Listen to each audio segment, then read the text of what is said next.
नाटक के बीच बीच में गाने का आना नहीं होता। इसका अर्थ कहीं अधिक व्यापक है। मेरा अपना ख्याल है ये कि संगीत जो है वो तमाम कलाओं का संविधान है। संविधान यानी कैसे हो अनेक कलाएं, इसकी एक तरह की खबर इसमें संगीत में होती है। एक छोटा सा उदाहरण आपको बताता हूँ। हमारे परंपराओं में जो संगीत है, भारत की और अफ्रीका जो जैज म्यूजिक जो बाद में बना अमेरिका जाके, इन परंपराओं में आप देखेंगे कि संगीत में उपज होती है। ये उपज से बढ़ता है। यानी आप केवल स्केल गा के, शामली शायद वो है ना उसकी जरूरत की, तो वो एक स्वर की आप जो बढ़त करते हैं तो आप चाहें तो बहुत देर तक कर सकते हैं। एक उसकी गायक की या वादक की कल्पना पे निर्भर है। ये बढ़त से ही उसका संगीत का रूप बनता है। हम स्ट्रक्चरिंग कर रहे कला में संरचना बनाने वाली सभ्यता नहीं रहे, हम रूप बनाने वाले, फॉर्म बनाने वाली, और इनमें फर्क होता है। कोई शुरुआत, कोई निश्चित शुरुआत, कोई निश्चित मध्य और कोई निश्चित अंत हमारे यहाँ कलाओं में आप आमतौर पर नहीं पाएंगे। ये यूरोप के इन्फ्लुएंस के बाद जरूर आया या छोटा मोटी परंपरा यहाँ थी।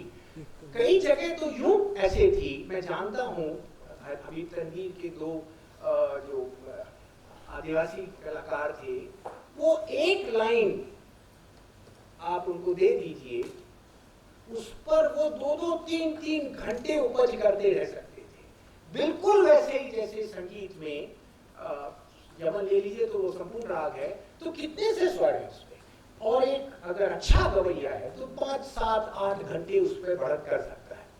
तो ये बढ़त जो है ये संगीत से तमाम कलाओं में, और ये पेगन सभ्यताएं जितनी दुनिया की हैं, इनमें कलाओं को अपना सच सोच खोजने की उस सभ्यता के द्वारा छूट है। कलाओं का काम राजनीति या धर्म द्वारा पाए गए सत्य का विज्ञापन करना नहीं है। इन सभ्यताओं वो स्वतंत्र रूप से अपने, तो उसके लिए नए नए मार्ग ढूंढते हैं। तो जब नए नए मार्ग ढूंढते हैं तो जाहिर है उसमें संरचना नहीं बन सकती, ऑब्जेक्ट नहीं बन सकता, उसमें रूपाकार बनते हैं। और जिनकी शुरुआत नृत्य में आपने देखा होगा, संगीत में देखा होगा, बहुत सारी महाभारत की परंपराओं में देख लीजिए, अनेक जगह आप खुलापन पाएंगे। दोनों तरफ से जो कलाएं हैं हमारी, उनमें एक खुलाव आप पाएंगे जिसमें बढ़त संभव होती रहती है। एक तरह से इसलिए संगीत स्वयं कला होते हुए भी अन्य कलाओं के विधान का उसमें एक किस्म से नियम भी है। अगर आप फिल्म के थोड़ा बहुत जानते हो, फिल्म मेकर्स को, तो आप पाएंगे कि हमेशा फिल्म मेकर्स ये कहते मिलते हैं कि हमको हमारे इसमें रिदम नहीं समझ में आ रही है। रिदम है कि क्या है रिदम, यानी उनको अपने उस संगीत, उस पे फॉर्म में, फिल्म में संगीत सुनाई पड़ना शुरू नहीं हुआ है, इसलिए वो संगीत ढूंढ रहे होते हैं अपने रूपाकार में, उसको तैयार करते हुए। नाट्यशास्त्र में एक बात आती है कि ऐसा कोई छंद नहीं है जिसमें शब्द ना हो, और ऐसा कोई शब्द नहीं है जिसमें छंद ना हो। इसका अर्थ ये है कि हर शब्द में कितने छंदों में वो रहा है उसकी वासना मौजूद है, उसके मार्क्स मौजूद है।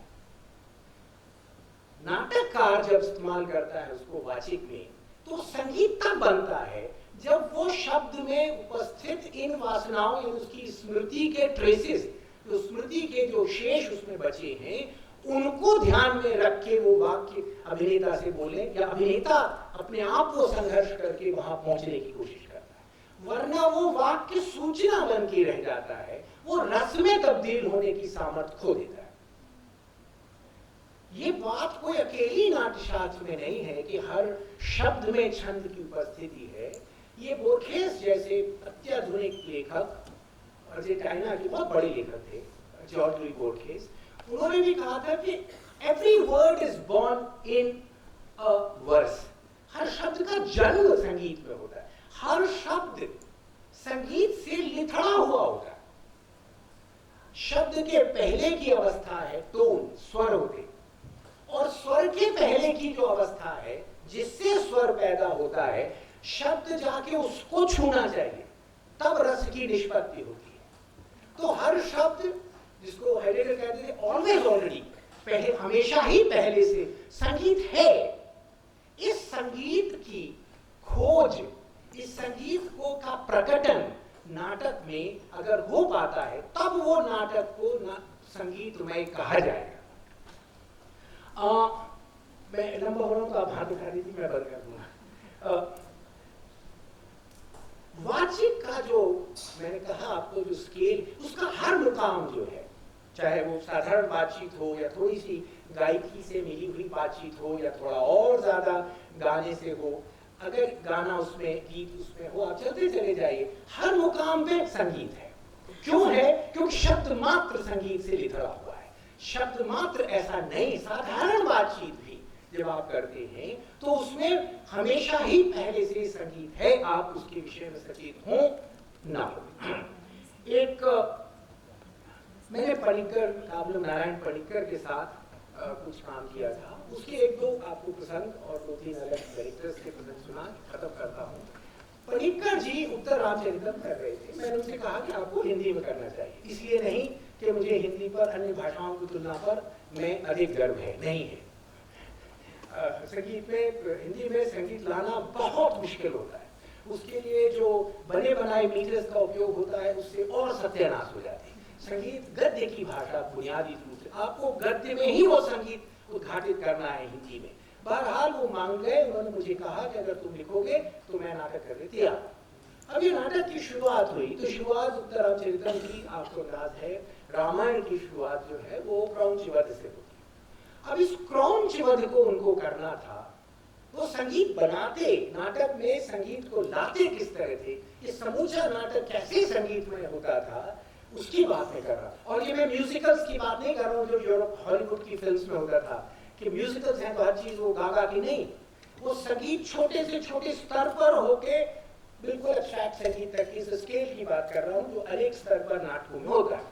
अब उन्होंने नाटक शुरुआत किया तो उन्होंने मुझे कहा कि देखो क्रौंच वध से शुरू करें, या क्रौंच वध उत्तर रामचरितम में नहीं है, लेकिन रामायण की शुरुआत और इस तरह उत्तर रामचरितम की जो मूल ग्रंथ है उसकी शुरुआत, मूल क्या कह लीजिए पुरखा ग्रंथ की शुरुआत चूंकि उससे होती है तो हमने उसकी शुरुआत की।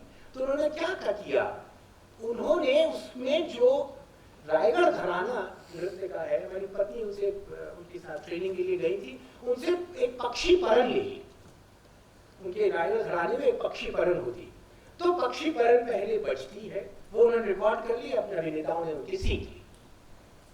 उसके बाद उन्होंने जो कहा कि अब तुम गीत लिखो इस पे, तो गीत लिखा, मेटिंग सॉन्ग, मिथुन गान, पक्षियों का मिथुन को मिलते हैं और आ रहे हैं, पेड़ों पे मिल रहे हैं और ये वो, और अचानक जो नर पक्षी है, अब इसके बारे में मतलब कि नहीं है कि नर है मादा है, तो मेरा अपना ख्याल ये है कि from feminist point of view नर को मारना ठीक रहेगा। मैं आम तौर पे मादा की नहीं कर रहा क्योंकि क्लियर नहीं है अभी, तो नर की मृत्यु होती है और जैसे ही होती है तो शोक जो है वाल्मीकि का, जैसा कि आनंदवर्धन ने लिखा है, वो श्लोक में बदलता है। तो फिर वो मां निषाद करके जो उनका पहला श्लोक है, धनुष्टुप छंद जिसमें पहली बार उन्होंने सुना था, वो शुरू होता है। तो ये अचानक उन्होंने उसको रामायण से जोड़ दिया, तो रायगढ़ घराने से शुरू किया, उसका इसके बोल लिए, उसके बाद फिर ये पक्षियों का गीत आता है जो, और उसके बाद फिर रामायण का एक श्लोक उन्होंने उसको जोड़ दिया। और जब उन्होंने सब जोड़ा और उसके साथ अभिनय भी है, उसमें वाल्मीकि आ रहे हैं, उसमें वो जो व्याध है, शिकारी है, वो भी आ रहा है, और वो फिर जब शिकार हो रहा है, इस बीच में गाना चल रहा है, उस बीच में शिकार होता है, तो ये पूरा संगीत से बंधा हुआ है। मुझे लगा था कि ये सिर्फ शुरुआती नाटक के हिस्से की बात है, लेकिन ऐसा था नहीं, समूचा नाटक संगीत से ही बंधा हुआ, सारी मूवमेंट, उनकी बातचीत, उनका चलना फिरना सब संगीत से एक तरह से वो बना हुआ था, और इसलिए हर कण में उसके वो संगीत था उसमें। और एक उसका दिलचस्प किस्सा ये था कि उन्होंने हमको कहा, एक बार हम भोपाल आ गए, उन्होंने हमको फोन करके कहा कि भाई केरल की परंपरा में जब भी कोई अभिनेता, जब भी कोई नया चरित्र इंट्रोड्यूस होता है, गाने के साथ होता है। तो मैंने कहा बड़ी अच्छी बात है। तो उन्होंने कहा कि हमको उसको इंट्रोड्यूस करना है धोबी के चरित्र को। तो मेरे को बहुत बढ़िया, तो कहना एक गाना लिख दीजिए। तो हमने कितना समय, कहने 3 मिनट है, तो 3 मिनट लिख दीजिए। और लिखने में ये कि जो धोबी की कॉस्मोलॉजी, उसकी जो पूरी विश्व दृष्टि है वो आना चाहिए। और जाहिर है वो इतनी बंदिश में जब आप काम करते हैं तो कर लेते हैं। तो उसमें हमने गाना उनके लिए लिखा और उस गाने का उन्होंने 2-3 मिनट में संगीत देके मुझे वापस सुना दिया। ये धोबी की एंट्री हो रही है। और इसमें खास बात ये थी, क्यों इस गान का मैं जिक्र कर रहा हूं, क्योंकि ये एक और चीज को बताती है। ऐसा आज तो खैर जाति प्रथा जो है वो काफी उसने अजीब सा घटिया सा रूप ले रखा है, इसलिए मैं आज की बात नहीं कर रहा। लेकिन ऐसी जाति तो वैसे भी जब 1871 में जनगणना हुई थी तो पंजाब के केवल इलाके में 1,20,000 जातियां मिली थी। फिर अंग्रेजों ने बैठ के और हिंदुस्तान के स्कॉलर्स ने बैठ के मेगा कास्ट बनाई थी, बड़ी बड़ी जातियां तैयार की थी। ये पुरानी नहीं है, हम लोगों को आदत पड़ गई, 1000 साल से परंपरा इधर बिल्कुल नहीं है। कोई किसी ने कोई डाटा वाटा देखा नहीं होता। तो ये जो जितने भी समुदाय थे इनके सबकी अपनी विश्व दृष्टियां थी। अगर धोबी कपड़े साफ कर रहा है तो इसका भी संबंध उसकी दृष्टि में मोक्ष के साथ था। मोक्ष का ठेका ब्राह्मणों ने नहीं लिया था, तो वो उसमें वो कॉस्मोलॉजी उसमें आ सके जो हमारे जाति पुराणों में भारत में मिलती भी है। तो वो गान, उस गान के सहारे हम लोगों ने उस विश्व दृष्टि को उसमें हम लाए।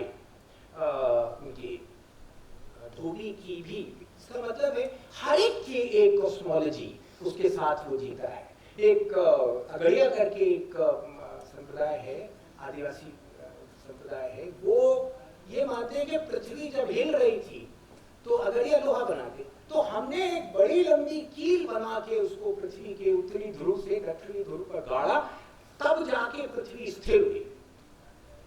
तो ये एक आत्म छवि, एक तरह की जातीय आत्म छवियां भारत में छोटे छोटे समुदायों में अलग अलग होती थी। एक ऐसे जो मोनोलिथ किस्म का देश आज हमें दिख रहा है, वैसा हमेशा से ये नहीं रहा है। हबीब तनवीर के हाँ संगीत